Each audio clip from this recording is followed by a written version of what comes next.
وَقَضَىٰ رَبُّكَ أَلَّا تَعْبُدُوا إِلَّا إِيَّاهُ وَبِالْوَالِدَيْنِ إِحْسَانًا إِمَّا يَبْلُغَنَّ عِندَكَ الْكِبَرَ أَحَدُهُمَا أَوْ كِلَاهُمَا فَلَا تَقُل لَّهُمَا أُفٍّ وَلَا تَنْهَرْهُمَا وَقُل لَّهُمَا قَوْلًا كَرِيمًا صدق اللہ العظیم وصدق رسولہ النبی الکریم۔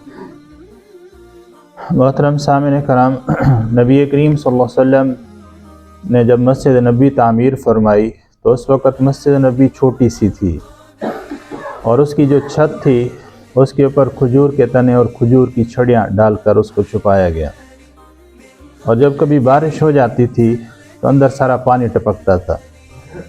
پھر اللہ تعالیٰ نے مسلمانوں کو ترقی عطا فرمائی، فتوحات ہونے لگی، پھر مسجد نبی چھوٹی ہو گئی، مسلمانوں کی تعداد زیادہ ہو گئی، تو پھر نبی کریم صلی اللہ علیہ وسلم نے مسجد نبی کو بڑا کیا، اس کی توسیع کی گئی۔ تو ابتدا میں نبی کریم صلی اللہ علیہ وسلم جب کہ خطبہ ارشاد فرماتے تھے، اللہ کی طرف سے کوئی وحی آتی، قرآن نازل ہوتا، پھر نبی کریم صلی اللہ علیہ وسلم مسلمانوں کو مسجد نبی میں جمع فرماتے، پھر آپ صلی اللہ علیہ وسلم کھڑے ہو کر قرآن کی وہ آیات سنا دیتے، پھر اس کی تشریح فرما دیتے۔ تو جو بھی بات ارشاد فرمانی ہوتی تو مسجد نبی میں تشریف لاتے، تو آپ صلی اللہ علیہ وسلم کھڑے ہو کر وہ بات ارشاد فرماتے۔ تو صحابہ کرام نے دیکھا کہ نبی کریم صلی اللہ علیہ وسلم کافی دیر کھڑے رہتے ہیں، تو کیوں نہ نبی کریم صلی اللہ علیہ وسلم کے لیے کوئی ممبر بنا دیا جائے۔ تو نبی کریم صلی اللہ علیہ وسلم سے اجازت لی گئی۔ ایک بندہ تھا جو لکڑی کا کام کرتا تھا، تو اس کو کہا گیا، تو اس نے نبی کریم صلی اللہ علیہ وسلم کے لیے ممبر تیار کیا۔ تو جب آپ صلی اللہ علیہ وسلم کا ممبر بنایا گیا تو اس کے 3 زینے، 3 سیڑھیاں رکھی گئیں، ان 3 سیڑھیوں کے اوپر چڑھ کر نبی کریم صلی اللہ علیہ وسلم تشریف فرما ہوتے تھے۔ ایک دن نبی کریم صلی اللہ علیہ وسلم مسجد نبی میں تشریف فرما ہوئے، صحابہ کرام جمع ہوئے کہ آپ صلی اللہ علیہ وسلم نے کوئی اہم بات ارشاد فرمانی ہوگی، تو آپ صلی اللہ علیہ وسلم نے ممبر کی ایک سیڑھی پر قدم مبارک رکھا تو فرمایا آمین، پھر دوسری سیڑھی پر قدم رکھا تو پھر فرمایا آمین، پھر آپ صلی اللہ علیہ وسلم نے تیسری سیڑھی کے اوپر جب قدم مبارک رکھا تو پھر آپ صلی اللہ علیہ وسلم نے فرمایا آمین۔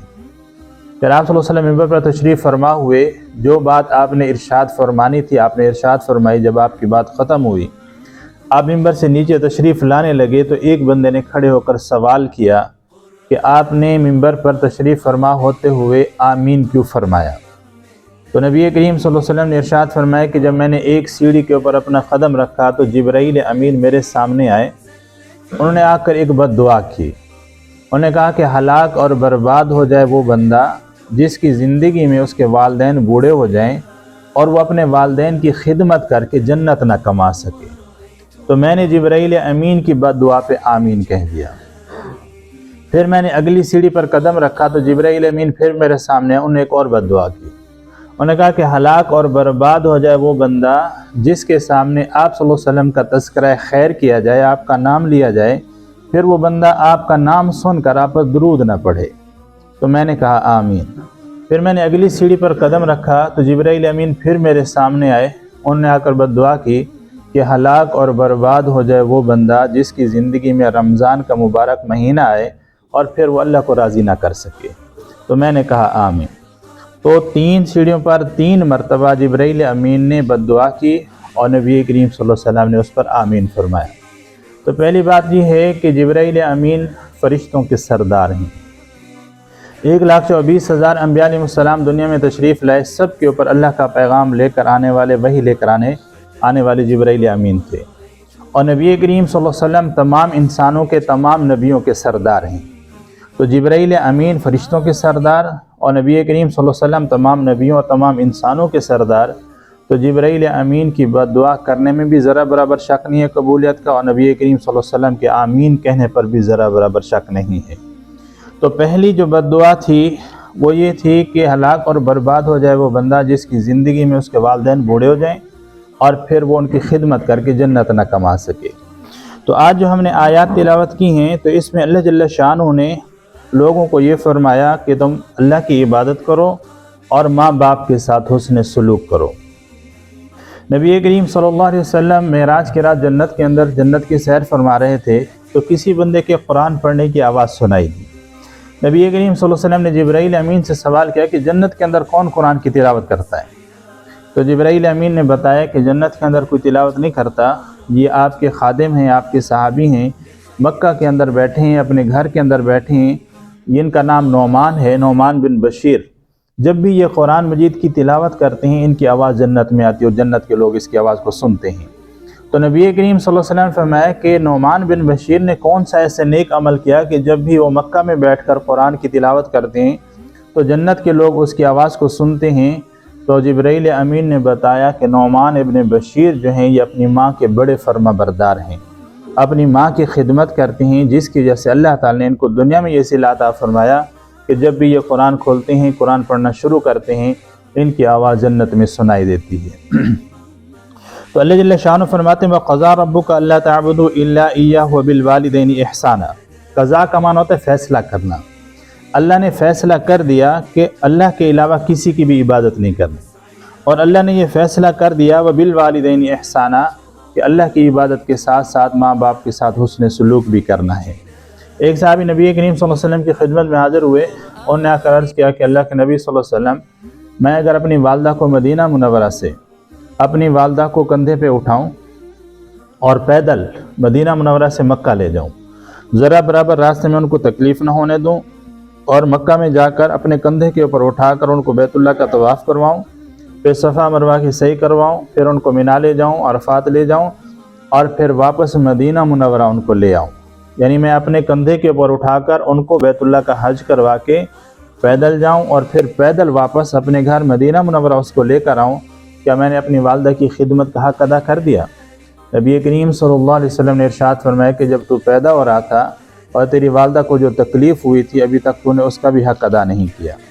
फिर जो 11 महीने उसने तुझे दूध पिलाया वो अलग, फिर 9 महीने जो उसने पेट में रखा वो अलग, अभी तक तूने उस तकलीफ़ का भी हक़ अदा नहीं किया जो उसने पैदा होते हुए तेरे लिए तकलीफ़ उठाई थी। और अल्लाह तबारक व तआला ने सूरह लुक़मान के अंदर फरमाया कि वालदा जो है ये तकलीफ़ के साथ बच्चे को पेट में रखती है, फिर तकलीफ़ के साथ पैदा करती है, फिर जब तक बच्चा दूध पीता रहता है तो माँ की ज़िंदगी तकलीफ़ के अंदर रहती है। तो अल्लाह तबारक व तआला ने इस आयत के अंदर ये बात इरशाद फरमा दी कि जो बंदा अल्लाह की इबादत करेगा उसके लिए ज़रूरी है कि माँ बाप की खिदमत करे और माँ बाप का हक़ अदा करे। और इस ज़माने के अंदर करीब करीब कोई दूर ज़माना नहीं गुज़रा, मौलाना उबैदुल्लाह सिंधी नाम के एक बुज़ुर्ग गुज़रे हैं। मौलाना उबैदुल्लाह सिंधी रहमहुल्लाह ये सिख से मुसलमान हुए थे।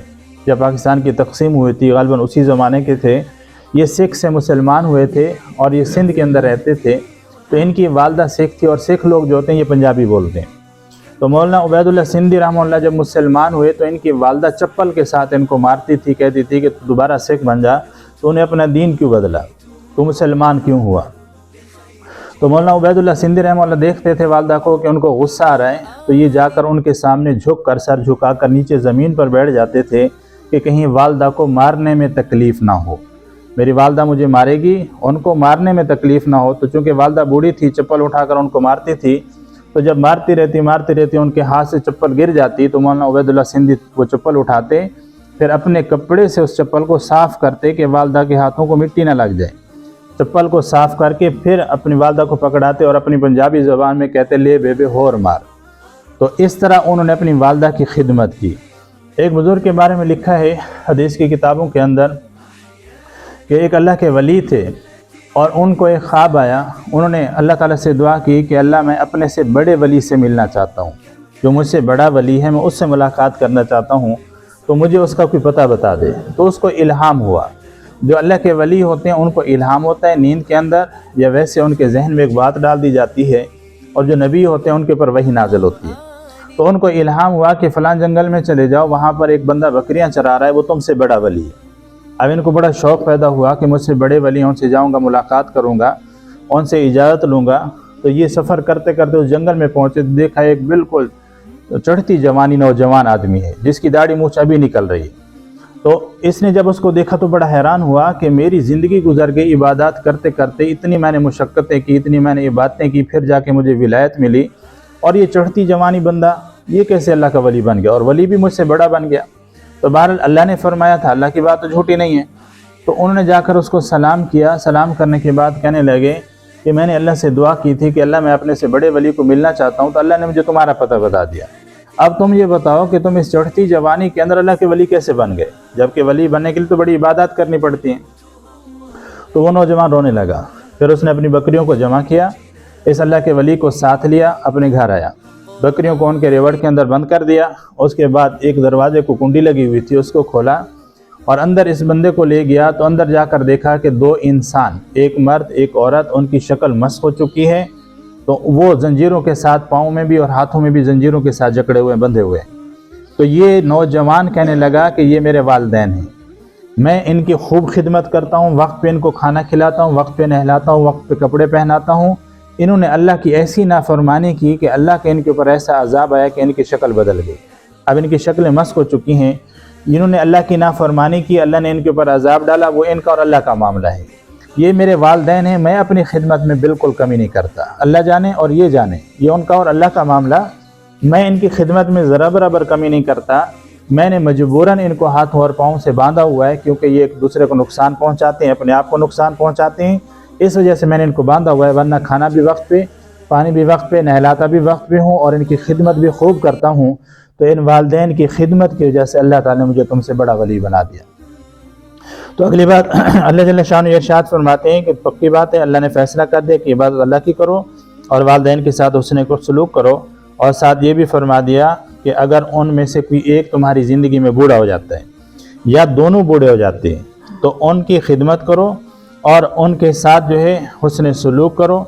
और साथ ये फरमाया फला तक़ुल लहुमा उफ़्फ़िन, अगर बुढ़ापे की वजह से माँ बाप तुम्हें कोई ऐसी बात कह देते हैं जो तुम्हें नागवार गुजरती है, तो उस पर उफ़ तक न कहना। तो उफ़ कहने का एक मतलब ये है कि बंदा ज़बान से कहे कि मैं आपसे तंग आ चुका हूँ। दूसरा इसका मतलब ये है कि बंदे की पेशानी के ऊपर नागवारी के असरात नज़र आएँ, तो इसको भी उफ़ से ताबीर किया गया। तो अल्लाह फरमाते हैं कि माँ बाप में से कोई एक बूढ़ा हो जाए या दोनों बूढ़े हो जाएँ तो उनको उफ़ तक ना करना। वला तनहरहुमा, और कभी भी माँ बाप से ऊंची आवाज़ में बात ना करना, उनको झिड़कना नहीं, उनको डांटना नहीं है। वक़ुल लहुमा कौलन करीमा, जब भी उनसे बात करनी हो तो इंतहाई आसन अंदाज में और मीठे अंदाज में उनसे बात करना। तो मोहतरम सामीन कराम, कुरान मजीद में एक जगह अल्लाह इरशाद फरमाते हैं कि जब बंदा बूढ़ा हो जाता है तो उसके अंदर बचपने वाली हरकत आ जाती हैं, बच्चों वाली हरकत आ जाती हैं। वही बच्चों वाला ज़िद करना, बच्चों की तरह कपड़े गंदे करना। कभी कभी ऐसा भी हो जाता है जिस तरह बच्चे कपड़ों में पेशाब कर देते हैं तो बूढ़े बंदे भी इसी तरह कर देते हैं। तो जब ये बुढ़ापे का आलम हो तो उस वक़्त के लिए अल्लाह ताला फरमा रहे हैं कि उनको डांटना भी नहीं, उनको झिड़कना भी नहीं, और उस वक़्त भी जब भी उनसे बात करनी हो तो अच्छे अंदाज में बात करना। और साथ ये भी फरमा दिया वक़्फ़िज़ लहुमा जनाह ज़ुल्लि मिनर रहमति, हर वक्त तुम्हारे बाजू, तुम्हारा कंधा उनकी खिदमत के लिए झुका रहे। कभी भी उनकी खिदमत में ज़रा बराबर कमी ना करना, हर वक्त अपने आप को उनके सामने झुका के रखना। और अगर तुम्हारे वालिदैन बूढ़े हो जाते हैं या फिर फौत हो जाते हैं तो फिर अल्लाह ताला से उनके लिए दुआ करना। वक़ुल रब्बिरहमहुमा कमा रब्बयानी सगीरा, जब भी तुम हाथ उठाओ तो अपने वालिदैन के लिए दुआ करो कि अल्लाह जिस तरह बचपन के अंदर इन्होंने मेरे ऊपर मेहरबानी की थी, आज तू इनके ऊपर मेहरबानी कर। जिस तरह इन्होंने मेहरबानी के साथ मुझे पाला था, मुझे डांटा नहीं था, मेरी खिदमत की थी, अल्लाह तू भी आज इनके ऊपर मेहरबानी कर। ये बूढ़े हो चुके हैं या फौत हो चुके हैं। अगर कोई बंदा माँ बाप का नाफरमान था, माँ बाप फौत हो गए, अब उसको नदामत हो रही है कि काश मेरे माँ बाप ज़िंदा होते, मैं उनकी खिदमत कर लेता, तो अब भी नबी करीम सल्लल्लाहु अलैहि वसल्लम ने उसके लिए रास्ता खुला छोड़ा है कि वो अपने माँ बाप के लिए दुआए मग़फ़िरत करे, दुआए रहमत करे, उनकी कब्र पे जाए, उनकी कब्र की ज़ियारत करे, उनके लिए इस्तग़फ़ार करे। अल्लाह ताला इस बंदे को फिर भी फरमा बरदार लिख देंगे। दूसरा काम ये करे कि वालिदैन के जो दोस्त अहबाब हैं उनकी खिदमत करे, फिर भी अल्लाह ताला इस बंदे को फरमा बरदार लिख देंगे। तो अल्लाह जल्ल शान इरशाद फरमाते हैं क़ज़ा रब्बुका अल्ला तअबुदू इल्ला इय्याहु व बिल वालिदैनि इहसाना, अल्लाह ने फ़ैसला कर दिया कि तुम अल्लाह के अलावा किसी की इबादत ना करो और माँ बाप के साथ हुस्न सलूक करो। इम्मा यबलुगन्ना इंदकल किबर अहदुहुमा औ किलाहुमा, और अगर तुम में से तुम्हारी ज़िंदगी के अंदर उनमें से कोई एक बुढ़ापे को पहुँच जाए या दोनों बूढ़े हो जाएं, फला तक़ुल लहुमा उफ़्फ़िन, तो उनको उफ़ तक ना कहना। वला तनहरहुमा, और कभी उनको झिड़कना नहीं। वक़ुल लहुमा क़ौलन करीमा, और जब भी उनसे बात करनी है तो इंतहाई मीठे अंदाज में उनसे बात करना।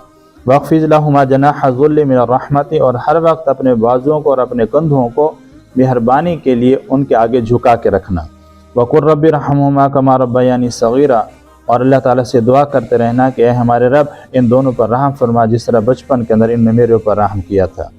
जो कहा सुना अल्लाह ताला आपको मुझे अमल करने की तौफ़ीक़ अता फरमा।